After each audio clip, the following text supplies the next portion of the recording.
হঠাৎ করেই আমরা তাজপুর চলে এলাম। আর তাজপুরে যখন আমরা এসেছিলাম এই গরমে একটা দিন তাজপুর বা দীঘায় সময় কাটানোই যায়।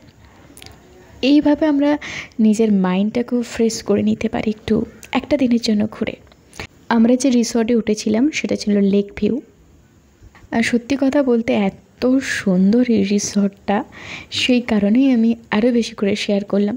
ভিতরে ঢুকতেই প্রত্যেকটা রিসর্ট যেরকম হয় আর কি, প্রত্যেকটা রুমের সঙ্গে কিন্তু বাইরের দোলনা ছিল, খুব সুন্দর একটা পরিবেশ।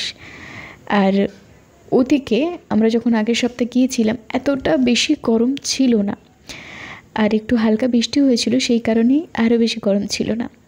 এই যে দেখতে পাচ্ছেন একটা জলাশয়ের ওপারে যে ভিউটা, রুমগুলো আছে, জাস্ট খুব সুন্দর লাগছে।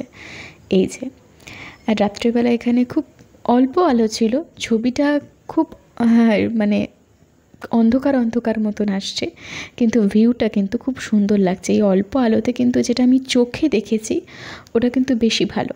এখানে ছিল আমরা যে ডিনার করেছিলাম তার ডিনার করার জন্য বা সকালে ব্রেকফাস্ট করার জন্য বাইরে জায়গা দেওয়া আছে। এগুলো হচ্ছে বাচ্চাদের জন্য পার্ক মতন করা রয়েছে, তবে বাচ্চাদের থেকে এখানে বড়রাই বেশি আমরা আনন্দ করেছি। এই যে যাই হোক, তো আমাদের সেই দিনটা খুব ভালো কেটেছে। আমরা রাত্রেবেলা এসেছিলাম, রাত্রেবেলা না, আমরা সন্ধ্যাবেলা এসেছিলাম। তারপর সব থেকে ইন্টারেস্টিং যেই জায়গাটা সেটা হচ্ছে এটা।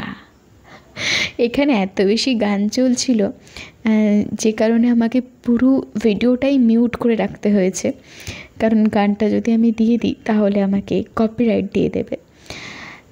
এই যে এখানে আমরা সুইমিং পুলে সারা রাত না হলেও 10টা পর্যন্ত আনন্দ করেছে। আর সবথেকে বেশি আনন্দ করেছে আমার ছেলে।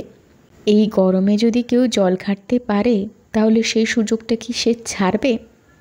কখনোই ছাড়বে না। চলো একটু দোল খেয়ে নেওয়া যাক। আমার কিন্তু দোলনা চাপতে খুব ভালো লাগে। তারপর আমরা চলে গেলাম সুইমিং করতে।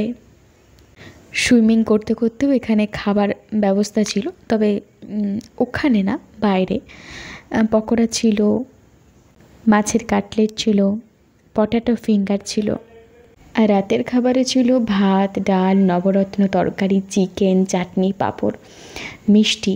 এই যে আমার ছেলে এখানে খুব মজা করছে, আর আমিও আমার ছেলের সাথে মজা করে নিলাম।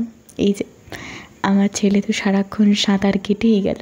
আর গরমে যদি কেউ জল ঘাটার সুযোগ পায় সে কি ছাড়বে?